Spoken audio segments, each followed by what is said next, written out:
So imagine this, 50 years ago, probably almost today, I'm driving up County Road 46 or State Highway 46, and about $300 to my name, cash. I've got a 64 Willis Jeep, got my canoe on top, my tent. This is everything I own, right? Basically, to go start a new life.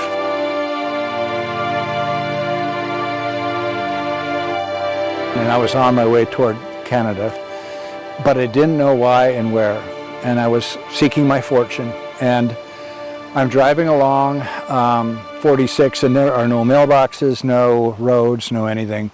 All of a sudden, this grizzled man comes out of the pines and comes up out of the ditch and onto the roadbed. And he stands there and looks at me like, you know, like this. And it's like he's not hitchhiking, but I stop. And he opens the door to my Jeep. And he says something like, are you going to maybe Rainy River? It was somewhere in Canada. He's going way north. I said, no, I don't know. I don't know.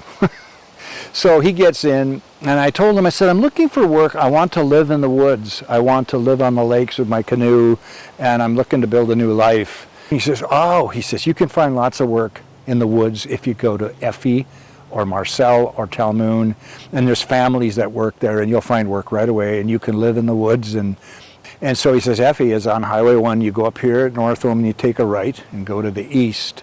So he was going further north, and I dropped him off there, and I took off, got to Effie, and my tank was kind of low, so I took my cash and, you know, put some gas in there, and went in to pay the patrons, and they said, hey, I'm looking for work.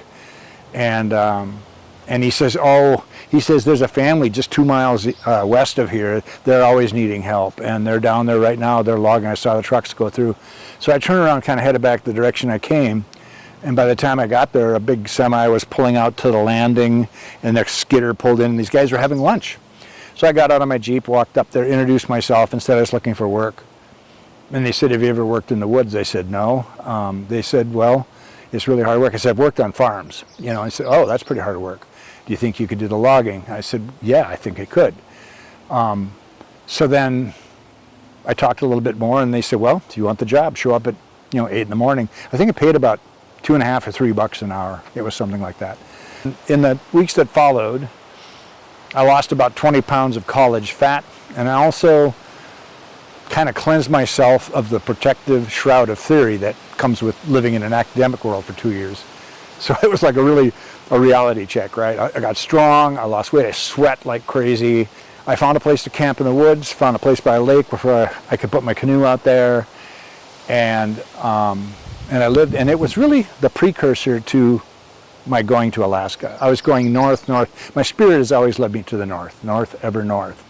And, I stayed there, and then there was these different situations where I got into different plots of wood. I saved my money to go somewhere further, and I wasn't done traveling yet.